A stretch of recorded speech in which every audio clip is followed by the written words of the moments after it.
deux gars que je veux vous parler qui, je pense, et surtout c'est un gars que je pense qui a été extrêmement visionnaire. Un gars qui, tout d'abord, a été, lui, un sportif de très haut niveau pour son époque. Comprenons que à cette époque-là, la guerre de sécession bat son plein aux États-Unis. On est en 1850, ou dans les années 1850, aux États-Unis. Évidemment, là, c'est les premiers balbutiements des États-Unis. Puis, cette guerre-là fait rage entre le Nord et le Sud. Ça se délimitait beaucoup de cette façon-là. Et, premièrement, les sports qui se pratiquaient il y a de cela 150 ans ou 175 ans, là, calculons ça rapidement de cette façon-là, était quand même très limité. Qu'est-ce qu'il y avait comme sport, vous croyez, au milieu des années 1800? Les courses de chevaux. Ouais. Le polo. C'était pas assez populaire, ça venait des États-Unis. Le cricket était un peu joué et c'était le sport le plus évolué, le cricket. Okay. Les deux autres étaient en bas de ça. Le Ray puis moi, on a les deux le réflexe de penser au cheval. Les courses de chevaux, évidemment. Le cricket, c'est avec un bâton à cheval. Mais les deux sports qui étaient vraiment plus ouverts à toute la population et surtout à la grande population qui était impliquée dans la guerre de sécession à ce moment-là, c'était la boxe. La boxe était déjà existante. Donc, c'était des combats, encore une fois, organisés à peu près, et les courses de chevaux, qui étaient des sports qui étaient assez connus. À travers ça, surtout dans le nord-est des États-Unis, il y avait un jeu qui s'appelait le jeu new-yorkais, qui était joué avec une motte de quelque chose, qui était puis vraiment de quelque chose, là, tu sais. C'était fait... C'était variable. C'était très cheval gelé. Très variable. Non, c'était plutôt parce que c'était en belle température. Et donc, c'était les premiers balbutiements du baseball. OK? Et à cette époque-là, il y avait deux équipes qui pouvaient s'affronter. Comme je le disais, on fabriquait une balle avec tout ce qu'on pouvait retrouver de quelque chose qui allait devenir solide, qu'on enveloppait dans une étui de cuir qui était totalement difforme. Et c'était tellement varié qu'il y avait des balles de baseball qui pouvaient ressembler à une balle de tennis au niveau de sa grosseur jusqu'à une balle de softball qu'on connaît aujourd'hui. Tu sais, ça variait comme ça. Les arbitres étaient choisis parmi les spectateurs avant l'affrontement et les matchs se terminaient quand? Le premier rendu à 21 points. Puis encore là, les règles étaient décidées entre les deux équipes avant que ça commence. C'est bien hot, ça. La première équipe de baseball organisée va être les Red Stockings de Cincinnati. Yes, sir. Eux, ça, c'est en 1869. Donc, ça va être une première équipe de baseball. Et eux, ils vont avoir un lanceur qui est dans leur équipe et qui domine, vraiment, qui est très, très, très bon et qui va même être remarqué, même si on est dans les moyens de communication de l'époque.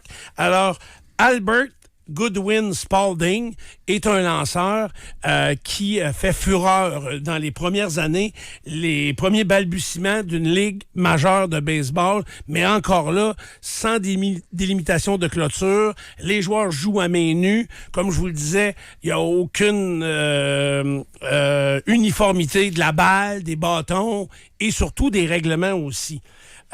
Albert Spalding va impressionner dans ça. Et en 1876, Spalding va être approché par le propriétaire des White Stockings de Chicago pour dire... Les White Sox, éventuellement. Éventuellement. Puis vous allez voir que Boston va devenir aussi les Red Stockings, les Reds, les Red Sox. On parle des bas. Oui, absolument. Et donc, le propriétaire de l'équipe de Chicago va dire à Albert Spalding, viens lancer pour nous autres, viens jouer pour nous autres. Puis, parce que là, à cette époque-là, il n'y a personne qui vit de ça, là. Ils ont des petits revenus, mais c'est infime. Et lui, il va y offrir un quart des revenus du monde qui vont payer pour venir voir les games. Fait que ça va être déjà un énorme changement. Donc, lui va se mettre à ça. Et en ayant ce revenu-là, ça va le permettre de réfléchir et de dire, OK, on va commencer à organiser tout ça et à, premièrement, uniformiser les balles. Et avec son frère qui s'appelle Walter Spalding, ils vont concevoir une balle, puis ils vont avoir de la difficulté à garder une uniformité. Fait que pour avoir une uniformité, il va décider de mettre un noyau, un centre en caoutchouc, et recouvrir le noyau d'un fil de laine. Puis là, il va déterminer très précisément, parce que ça devait être en pied, mais moi je l'ai en mètre, là, la longueur du fil de laine qui doit être enroulé autour. Et il va donc décider que ça prend 337 mètres et demi de fil de laine pour rouler autour de la balle. Puis il va envelopper ça d'un étui de cuir de 4 écorces, un peu comme un citron. Puis il va coudre ça. Puis là, ils vont commencer à utiliser ces balles-là. Ce que ça veut dire, c'est que les moyens de fabrication, ils se sont améliorés avec le temps, mais qu'au final, la balle de base, ça fait longtemps en tabarouette qu'elle est faite de la même façon. Ça reste pareil, C'est comme ça qu'elle est faite encore aujourd'hui. Je ne sais pas si c'est 300 quelques pieds, quelque chose. Non, mais ils vont avoir changé rapidement. Après la première année de leur balle, ils vont changer l'étui de cuir parce que à cause de ces 4 coutures, elle devenait difforme. Et c'est là qu'ils vont mettre en place la forme de la pelure unique, en 8. Ils appellent ça en 8. Ouais. Donc, en deux coutures seulement pour unifier la balle. Donc, ils vont... et là, la Ligue nationale de baseball va naître. La Ligue nationale association... Le baseball majeur, c'est ça, exactement. On est en 1877. On est déjà la 2e année. Pense-y, ça fait combien de temps, Steph? Oui, mais là, ils veulent pas... Là, eux autres, Spalding font des balles qui sont, je vous le dis, là, qui ressemblent beaucoup aux balles d'aujourd'hui. Oui. C'est assez incroyable. Et ils vont les offrir à la Ligue nationale qui comprend 8 équipes. Et la Ligue va dire, ben non, on n'a pas les moyens, on les achète pas. Les 2 frères Spalding croient tellement en leur affaire qu'ils ont dit, OK, parfait, on va vous les donner. Fait que pour la première saison, on va vous fournir les balles gratuitement. Fait que là, la Ligue va battre son plein. Vous ne reviendrez pas en arrière. Ouais. Et les frères Spalding vont continuer à fabriquer des balles de baseball. Ils vont même ouvrir un petit magasin. Et Albert Spalding va décider de s'asseoir et de dire, OK, on joue... Les autres, c'était des sportifs, ils jouaient à toutes. Là. Il dit, on va écrire les règlements. Fait que là, il va s'asseoir, puis dans son magasin, il va vendre des balles. Puis là, n'oubliez pas, il n'y a pas de gants. Tout se joue à main nue. D'ailleurs, les joueurs qui se blessent, quand la balle est frappée vers eux, puis elle est trop... parce que les balles de Spalding vont aussi faire beaucoup de mécontentement parce qu'ils sont plus durs et ils restent plus durs longtemps, ce qui va blesser des joueurs. Puis là, des joueurs blessés qu'on va vouloir qu'ils jouent quand même vont mettre des gants de travailleurs juste pour un peu... Hey, le catcheur est inhumain. OK? Fait que c'est assez capoté, là. Et donc, ils vont donner les balles et ils vont se mettre à écrire les règles de différents jeux. Donc, les jeux qui se pratiquaient à l'époque, là.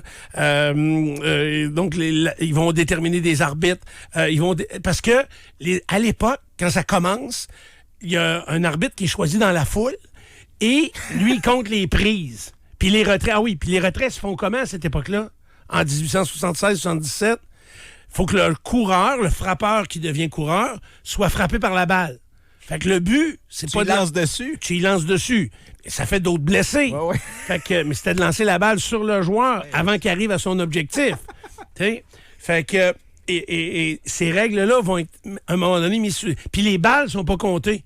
Ça veut dire que les lanceurs faisaient exprès pour jamais en lancer de belles, pour pas que le gars frappe, puis qu'il stanne. Il disait qu'en moyenne, un lanceur pouvait envoyer 40 tirs vers un joueur pour qu'il stanne puis qu'il finisse à frapper n'importe quoi. Fait que vous voyez, on est vraiment dans les premiers balbutiements du baseball. Alors, Spalding va mettre en place à Chicago son magasin où il va vendre de l'équipement. Et il va aussi, dès l'année 1877, 78, en 1978, en août 78, il va prendre sa retraite et il va avoir conçu le premier gant. Donc, il va avoir pris un gant de travailleur en cuir. Il va avoir coupé le bout des doigts. Il va avoir mis une deuxième patch de cuir au centre de la paume, entre les deux quels il va avoir mis un peu de remplissage pour amortir les chocs. Et c'est lui le premier qui, au lieu de mettre 2 gants, parce que les gars qui mettaient des gants quand ils étaient blessés, ils en mettaient 2. 1 pour pas montrer qu'ils étaient blessés.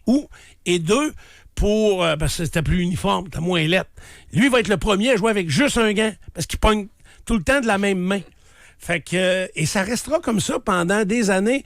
On appelait ça le gant des peureux en anglais. Et ça deviendra pourtant un gant parce qu'il va les faire de plus en plus agrandis autour de la main, ce qui donne une plus grande surface pour saisir la balle. Le plus grand changement qui va arriver dans la vie de Albert Spalding, c'est un Canadien qui va faire ce changement-là. Le gars, il s'appelle James Naismith. C'est lui qui a inventé le basket. C'est ça. James Naismith est un Canadien, mais qui est prof de gym à Boston. Je pense que c'est à Boston. En tout cas, dans le nord-est des États-Unis. Et lui, Spalding, c'est le plus gros aux États-Unis. Là. Il fabrique les balles de baseball pour la Ligue. Puis on est rendu en 1894. Là. Le baseball a pris son envol. Puis là, il y a d'autres mondes qui s'impliquent dans ça. Et James Naismith, qui a inventé le basketball parce qu'il est prof de gym, puis pendant l'hiver, dans le nord-est des États-Unis, à l'intérieur des gymnases, il n'y a pas beaucoup d'activités, puis les jeunes hommes sont tannés de faire de la gymnastique. Alors, c'est là qu'il va prendre des paniers en bois, qui va les ouvrir au fond et qui va les faire lancer un ballon de soccer dans les paniers, puis il va inventer un sport avec ça. Pour gagner, pas pour tricher, tu pouvais pas marcher avec le ballon. Gagner. Mais tu pouvais pas dribbler. Parce qu'un ballon de soccer, c'est fait avec 2 couches d'air, donc ça rebondissait pas. Fait que les joueurs, ils lançaient le ballon par terre, ils avançaient un peu, puis ils le récupéraient. Ils le relançaient par terre, ils le récupéraient. Donc c'était une forme de dribble. Puis James Naismith a vu ça aller. Fait que il s'est dit, peut-être qu'on pourrait faire un meilleur ballon. Et là, il va contacter Spalding. Il va dire, est-ce que vous voudriez me concevoir un ballon? Et les frères Spalding vont dire oui. Ils vont créer le ballon de basketball très, très, très rapidement. Par contre, ça fonctionnera pas. Parce que en jouant au basketball, le cuir, puis il va avoir la forme du ballon actuel, là. Le cuir autour est beaucoup trop lisse. Et aussitôt que les joueurs ont les mains moites, le cuir, il l'échappe. Il l'échappe partout. Ils sont pas capables de le lancer avec précision. C'est pour ça qu'on a un mini-relief maintenant sur le dessus des ballons. Qu'ils vont faire à la main. Le premier ballon qu'ils vont faire, c'est avec un punch là, pour estampiller chacun des petits picots sur le ballon. Puis, en voulant l'installer, ils vont décider de tourner le cuir à l'envers. Donc, un cuir qui est plus rude et dont l'estampe, elle est convexe au lieu de concave. Fait que c'est là qu'il y a une texture. Et c'est là que le ballon de basket va naître. Et écoute, les premiers ballons de basket, ils vont les vendre dans leur magasin Spalding. Ils vont vendre ça 6$. C'est l'équivalent de 200$ aujourd'hui, là. C'était extrêmement dispendieux, mais ça a connu un essor incroyable. Le dribble est né et le dribble est devenu une règle du basketball. Pour ce qui est de Spalding, qui était le seul actionnaire et, dirigeant de l'entreprise, c'était un des personnages les plus riches aux États-Unis, outre les banquiers de l'époque, là, mais grâce à un commerce qui, pourtant, n'avait pas traversé les frontières encore. Il va mourir d'un AVC à l'âge de 66 ans en 1915. Pendant ce temps-là, juste peut-être vous dire pour le monde du baseball que c'est un autre individu qui, lui, est né à Saint-Louis. Rawlings, qui, lui, va attacher le gant de Spalding avec différents cordes. Il va créer le panier entre le pouce et l'index. Donc, il va créer le gant de baseball et il va développer le produit. Spalding va arrêter à un moment de produire des gants parce que c'est Rawlings qui va prendre, évidemment, le marché. L'autre personnage, puis je vais essayer de faire ça vite, là, l'autre personnage important là-dedans, c'est un gars qui est... Le gars, écoute, il est à la tête d'une petite entreprise de transformation de viande. OK? Et à Chicago, lui, c'est un Canadien aussi. Ce gars-là va être approché par une très, très grosse entreprise de transformation de viande qui s'appelle Sulzberger & Son. On est en 1916 et ils vont approcher ce gars-là pour qu'il devienne leur président. Parce que Et en plus, ils doivent changer le nom de l'entreprise parce que on est dans la Première Guerre mondiale et aux États-Unis, tout ce qui a une consonance juive est très mal vu par le reste des Américains.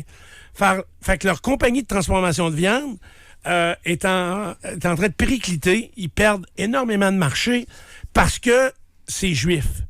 Alors, ils vont aller voir ce jeune homme-là qui s'appelle Thomas Wilson, puis ils vont lui dire, toi, tu deviens boss de notre entreprise, puis si ça te dérange pas, notre entreprise va porter ton nom.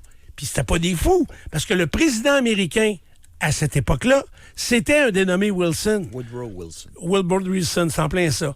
Donc, lui, Wilson, va embarquer dans cette compagnie de transformation de viande-là, il va diriger l'entreprise, il va la faire croître, et il va s'apercevoir que dans un des bilans financiers qu'il analyse à travers les années, qu'il y a des revenus. Ah, écoute, je me souviens, je pense, la première fois qu'il le voit, il y a un revenu de 135 piastres. Ah, ça a bien été. Ouais, ben, pour l'époque, quand même. Mais il dit, c'est un revenu de quoi, ça? Ah, il dit, c'est que quand après l'abattage, on a pris la peau des vaches, mettons. La peau de vache. Puis, on fait des ballons avec ça. Ballon ovale. Fait que, mais le ballon ovale utilisé à cette époque-là, c'était un ballon de rugby. Parce que là, le football commençait en puissance. Évidemment, on appelait ça du football rugby parce que c'était copié sur le rugby britannique et c'était uniquement des passes vers l'arrière. Ouais. Il n'y avait pas de passes vers l'avant. Passe-moi la citrouille derrière. C'est ça. Et il ne pouvait pas faire vraiment de passe par l'avant parce que le ballon de rugby est un petit peu plus gros et il n'est pas effilé comme un ballon de football. Fait que... tu sais, parce que ça, il faut comprendre que le football se jouait surtout au niveau universitaire. Harvard, Yale, Preston étaient des universités qui jouaient à ça. Écoute, il y a une année, il y a eu 10 morts pendant une saison. Tu sais, c'était quand même... Il n'y avait pas de protection. C'était très, très, très violent. Et les matchs avaient lieu le lundi. Vous savez comment ça s'appelait? Les lundis sanglants. Ben oui. Parce qu'il y avait tout le temps les yeux arrachés. Les mardis méchants, nous autres. On n'a rien inventé. Non, c'est ça. On est des copieurs.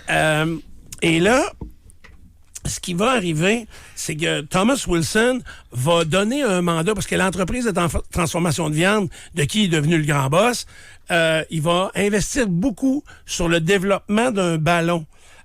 Justement, pour améliorer le jeu du football qui gagne en popularité. Puis il dit, faut que ça évolue, faut que ça arrête d'être violent. Alors, il va s'associer, il va aller chercher une des personnalités les plus connues dans le monde du football. M. Mara. Non, ben Mara, tu vas voir que Mara va arriver dans l'histoire, mais avant, pour créer le ballon, il va s'associer à un gars qui a gagné comme entraîneur, entre autres, il a gagné le Rose Bowl l'année où il a lancé le ballon, comme on le connaît aujourd'hui. Knut Rockne. Knut Rockne. C'est ça. K-R. Knut Rockne. Ouais, il y a un con avant, là. C'est Knut. Knut Rockne. Bon, c'est lui qui va inventer le ballon de football comme on le connaît aujourd'hui. Lui est allé à Notre-Dame. Oui, c'est ça. Et parce qu'il a gagné le Rose Bowl 27-10, entre autres, en 1924. Fait que c'est pour ça que le ballon va s'appeler le KR. Et le président Theodore Roosevelt, là, la NFL commence. Mais c'est pas la NFL, c'est la National... Non, c'est la NFL. Oui, mais ça avait un drôle de nom. Il y avait 4 lettres, mais... Puis la NCAA existait. Ils prenaient le nouveau ballon de Rockne, mais la NFL dit non. Et c'est le président américain fraîchement élu, Theodore Roosevelt, qui va dire à la NFL, avec l'aide de son ami que tu as nommé... Wellington Mara, il va lui dire, écoute, lui, il est propriétaire des Giants. Ouais. Puis il va lui dire, faut que ce ballon-là et que les passes avant deviennent une règle du jeu. Il va y avoir beaucoup moins de blessés parce que les contacts sont beaucoup moins violents quand il y a des passes vers l'avant. Il a fabriqué le ballon. Et donc, ils vont faire... Hein? Il a fabriqué le ballon. Oui, bien c'est... Il a mis le lacet dessus. Ils ont fait fabriquer le ballon par Wilson.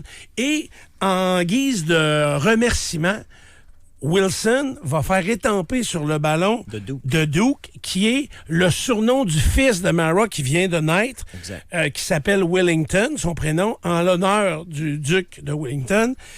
Et encore aujourd'hui, le ballon de la NFL... C'est inscrit de Duke. De Duke, oui. Et c'est écrit Wilson. Oui. Encore aujourd'hui. Peyton Manning, il dit... Eli Manning. Il dit, pour moi, là, quand je touchais le ballon, chaque fois que je prenais le ballon, c'est comme si M. Mara, il me donnait la main parce que c'est de dos que c'est marqué sur le ballon. C'est comme si on travaillait ensemble pour lancer le ballon.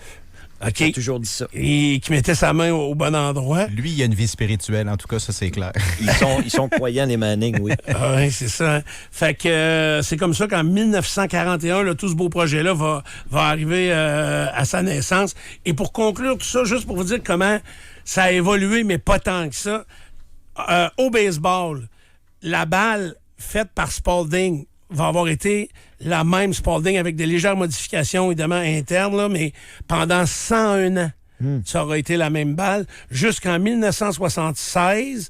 Et en 77, évidemment, c'est Rawlings qui va offrir une balle qui allait plus loin. Un petit peu plus loin. Les lanceurs dominaient moins tout d'un coup. Puis il y avait aussi une question de contrat, comment ça coûtait. Là. Il y avait un partenariat. Et depuis 1977, c'est la balle Rawlings. Ça n'aura jamais changé. Dans la NFL, de 1941 à aujourd'hui, c'est encore le ballon de Wilson. Et là, le ballon créé par Spalding au basketball va être retravaillé et refait par Wilson. D'ailleurs, ce sera le ballon Spalding dans la NBA jusqu'en 1946. En 1946, Wilson va arriver avec un meilleur produit mais encore moins cher et il va prendre le contrat pendant 37 ans. Et en 1983 à 2021, Spalding va revenir dans la NBA avec son ballon. Puis là, aujourd'hui, c'est rechangé pour Wilson dans des compétitions comme ça. Es-tu fou, Ray, ou j'ai déjà frappé des balles de golf, Spalding? Oui, tu as déjà frappé des balles de golf. Spalding, les petits points étaient verts dessus. Spalding, pour répondre à ta question, en 1930, vu qu'ils ont perdu les gants de baseball, puis que là, ils doivent se diversifier, ils vont se lancer dans le golf beaucoup. Et bâton, et surtout parce qu'ils produisaient beaucoup de cuir, ils vont faire les sacs de golf. Okay. C'est eux qui font les sacs de golf de la plupart des joueurs. Balle, bâton et sac. Ils vont se lancer dans ça. Des bâtons de baseball, ça existe encore? Des Spalding, je pense. Je pense que oui. Les Rawlings, c'est sûr. Dans le golf, ils sont moins là. C'est ça. Fait que c'était des gens qui ont été très marquants, mais c'est de deux individus, là, Thomas Wilson, Canadien, et... c'est pour ça que tu disais tantôt que tous les sports relevaient d'à peu près 2 gars, dans le fond. Oui, puis surtout que Albert Spalding a écrit les règles. Tu sais, le cricket, le monde jouait au cricket, il ne jouait pas personne sur la même grandeur de terrain. Tu sais, au baseball, les personnes qui jouaient exactement de la même façon, avec la même distance, les mêmes affaires. Alors lui, il s'est mis à écrire. C'est plate, je les ai pas toutes notées. Les règlements. Les sports, non, mais les sports que lui, il s'est dit, hey, on va mettre ça, il a dit à son frère, assoyons-nous, puis on va les déterminer, les règles, plutôt qu'ils soient déterminés au hasard par les deux équipes qui s'affrontent. Puis c'était décidé selon comment le terrain était fait, tu sais, l'endroit où ils jouaient. Fait que les autres, ils ont mis ça par écrit. Voici si la balle va là. C'est là qu'ils vont mettre les prises et les balles, pour le baseball, entre autres. Et plein d'autres sports, ils vont déterminer des règles qu'ils vont mettre sous écrit et qui vont vendre des petits livres comme ça dans leur magasin de sport. Fait que voilà. C'est l'histoire du sport et de grandes marques comme Spalding et Wilson qui existent encore aujourd'hui. Karen, Nico, Pierre et Ray. En semaine, 6h au 93. La radio qui fait parler.